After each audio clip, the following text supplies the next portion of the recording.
Hello po sa inyo lahat mga kaibigan. So sa video po na ito is pag-uusap po natin ang highest response po ng Black against King's Gambit. Okay, ito ano po ba yung pinakamataas na response according to computer engine. So pag-uusapan po natin yan sa video na ito pagkatapos po ng intro.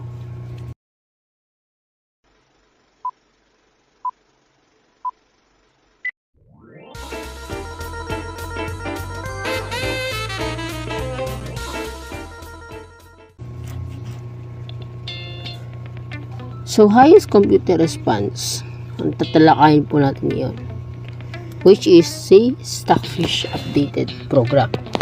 So, si Stockfish po, naglalaman po siya ng napakaraming opening database. And mamaya po, after kay Stockfish, pag-uusapan naman po natin yung human perspective o yung human moves according to Masters database. Okay, so kay Stockfish muna, no? So, Stockfish, ayan, ang tira dito ay E4. Dito nag-E5 po talaga. F4, normal po yan. Capture. At yan po pinaka highest response na pwedeng gawin dito ng Black is to capture the F4 pawn. Knight F3 of course para pigilan po yung paparating na queen sa H4. No? So G5, H4. So dito, kung nakikita nyo po sa evaluation bar, is medyo slightly better for Black, pero mauwi po ito sa draw. Ang G4, ang Knight E5, Knight F6, at dito na Bishop C4. Ang gusto dito ng mangyari ng White is atakihin lalo ang pawn sa F7 dahil ito po ang pinaka-weak pawn. Parang katulad ng ginagawa natin sa Vienna game, di ba? Mukha lang din siya actually ng Vienna game. Mas pinasafe lang po ang Vienna game yung laruin.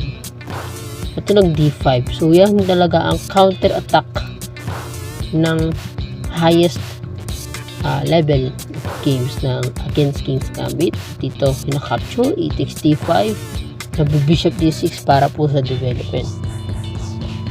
D4 at dito na H5. So dito para sa akin hindi na po siya pwede mag-casting king side dahil ano po, exposed na po ang shield ng Black King. Pero yan ang human perspective. Pero sa computer, tignan niyo po mangyayari. Nag-casting ang White. Nag-casting pa rin. So wala po silang human nerve. Hindi po sila nasisintak ng takot sa ganyan. Nako mo may aatake na rin po sa pawn, may capture na yung knight, may lunindagan pa yung knight. Hindi sila nasisindak ba kasi computerized may rook takes F4, knight takes F4. Uy, grabe, pinakain lang yung tore. Ang purpose po, bakit pinakain ng tore? Para itong bishop magamit sa activation itong weak dark squares ng shield ng Black King. Kasi itong bishop dapat kancheto, eh nandito sa kabila. Naglalagay dito sa kabila ang bishop. Which is dapat nandito po siya, diba? So, yan. Dito nag-queen H4, tinuloy, nag-G3, at bumalik. Yan ang talo. Bumalik. Kasi nagsayang na po siya ng tempo. Sa computer, talo na po yan. Pero highest level games of play is to play queen H5. Mali. Mali ang queen G5, queen H5 po ang pinakatama. At dito nag-knight C3, kamukha na nga po halos ng Vienna game. Bishop F5, queen D2 para supportahan ng bishop papunta rin sa H6, at dito na F6. Ang kalalabasan po nito ay almost draw na po. Drawish line na po yan.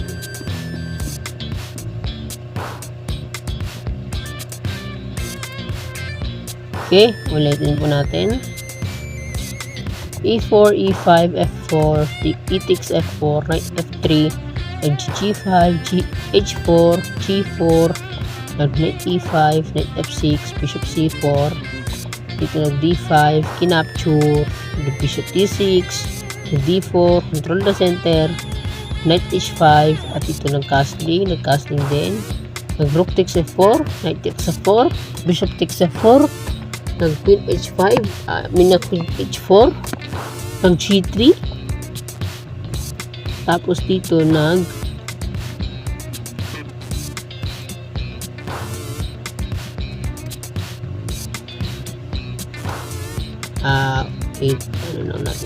nag queen h5. Okay, queen h5 po siya. Nag knight c3. No, grabe no. So pag computer talaga wala pa talagang nerve no.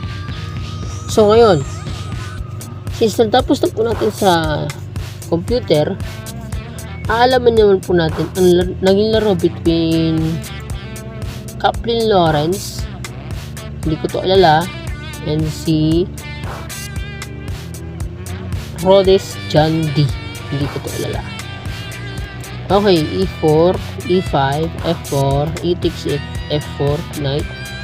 So dito, ang pinagkaiba po nila ay computer kanina, ang pinagkaiba ay nag-rook takes pa rin. Naisunod. Nasunod ang computer engine line pinagkaiba nila sa computer ay tama-tama, nasunod ang line sunod ang line ng computer ayun. Dito para medyo iba na. Feeling ko dito medyo iba na to. Kasi parang medyo patalo na dito yung black. Bakit kanyo? Since itong knight walang activation walang napakagandang squares na kung saan pwede po siyang makarating sa paroroonan niya. Wala.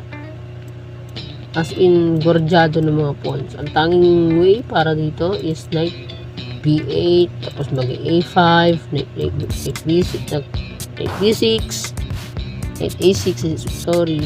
So, dito nag-rook e3, rook a6, nag-knight, hinina mo na, kinapture na lang para pag-tipid ng tempo. Almost equal siya sa umpisa, pero tingnan nyo ito mangyayari. Ayun napilitan po rito ang black na makapaghamon na exchange kasi ito na po yung paparating.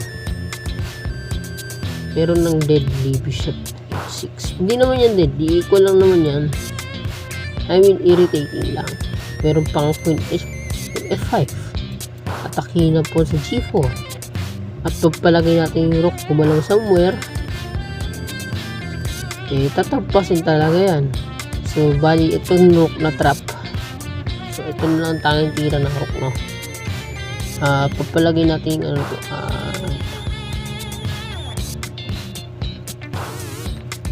umapture pagpalagay natin hindi may tira. Okay, pagpalagay natin mag-move lang dito. Parang pwede ito nakikita ko po pwede yan kasi aatakin itong pawn. At the same time merong pin sa queen. Pag gumano ng hook sa g6 may pin sa queen. So yun ang planuhan nila.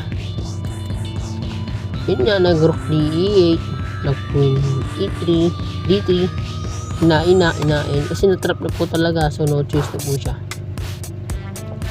Pali iti-up sana dito ang black pero na no choice po. So sa human perspective po, nag-draw po sila. Okay? So nag-draw po ang human perspective moves. So yun lamang po, I hope na may natutunan po kayo kapag gagamit po kayo ng King's Gambit. At yan po ang mga moves na highest approach against King's Gambit. Panabla po talaga. Okay pa, kung mag-aarmagitan po sa inyong mga sarili mga tournaments at kayo po ang black, pwede nyo po itong gamitin for Armageddon purposes only, no? Para sa Armageddon po talaga ang naging laban ngayon para sa black. Napakaswerte po ng black. Bakit po? Kasi Armageddon no?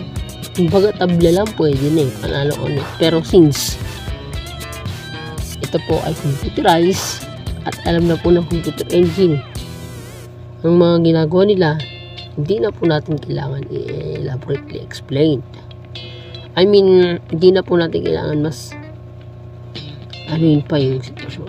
Although ipapaitin natin mga tactics and strategies, pero yung mga program, hindi natin po kailangan abutin po yun. Dahil po yun ay computer perspective na. Okay, so yun naman po mga kaibigan. At kung hindi ka po nakapag-like, share, and subscribe, mag-like ka lang po sa video nito, and libre lang po yung subscribe button. Wala po mabayaran dyan. I-click nyo na po yung kulay pulang button sa baba ng video na ito. Yung kulay puti at pula na yan. So yun lang po mga kaibigan. God bless po sa inyo lahat. Keep safe everyone. Bye-bye.